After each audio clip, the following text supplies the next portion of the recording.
1947 में जब हमारा देश आज़ाद हुआ तब हर राज्य एक नए सपनों के साथ आगे बढ़ने की तैयारी कर रहा था। 26 जनवरी 1950 को जब भारत गणराज्य बना तभी यूनाइटेड प्रोविंस का नाम बदलकर आधिकारिक तौर पर रखा गया उत्तर प्रदेश। ये नाम ही नहीं बदला बल्कि आने वाले सालों में पूरा परिदृश्य बदलने वाला था।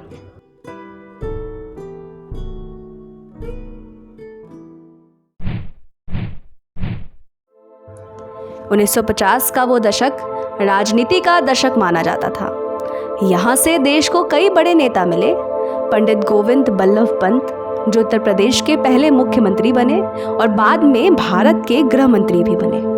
उनके बाद 1954 में मंच संभाला संपूर्णानंद ने। संपूर्णानंद एक ऐसे नेता जिन्हें शिक्षा सुधारक और समाज सुधारक के रूप में जाना जाता है।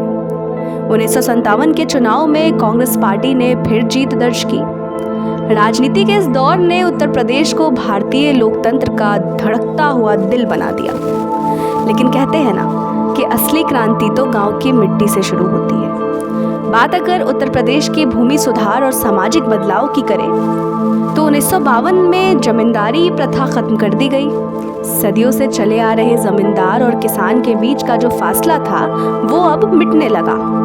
अब किसान सीधे तौर पे जमीन के मालिक बनने लगे। गांव में नई उम्मीदें जागी।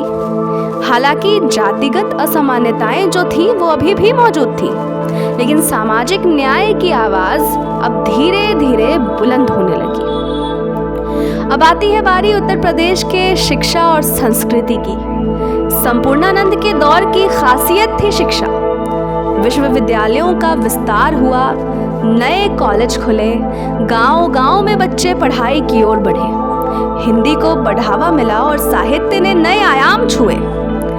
यही वो समय था जब प्रगतिवाद, प्रयोगवाद और नई कविता जैसे साहित्यिक धाराएं उत्तर प्रदेश की गलियों में गूंज उठी। लेखन और किताबें आम लोगों की सोच बदलने लगी। 1950 का दशक केवल खेतों और शिक्षा तक सीमित नहीं रहा। उत्तर प्रदेश धीरे धीरे औद्योगिक नक्शे पर भी चमकने लगा।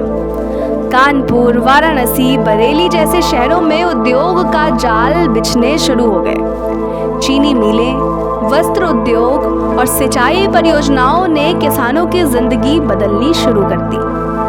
हल और बैलों के साथ साथ आधुनिक खेती की तकनीकें धीरे धीरे खेतों तक पहुंचने लगी। उत्तर प्रदेश की आत्मा उसकी संस्कृति और आस्था में बसती है।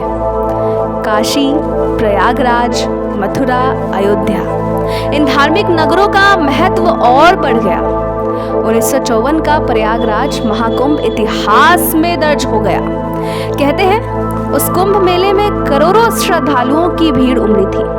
गंगा किनारे की आस्था और आरती की गूंज पूरे उत्तर प्रदेश को एक सूत्र में बांधती रही।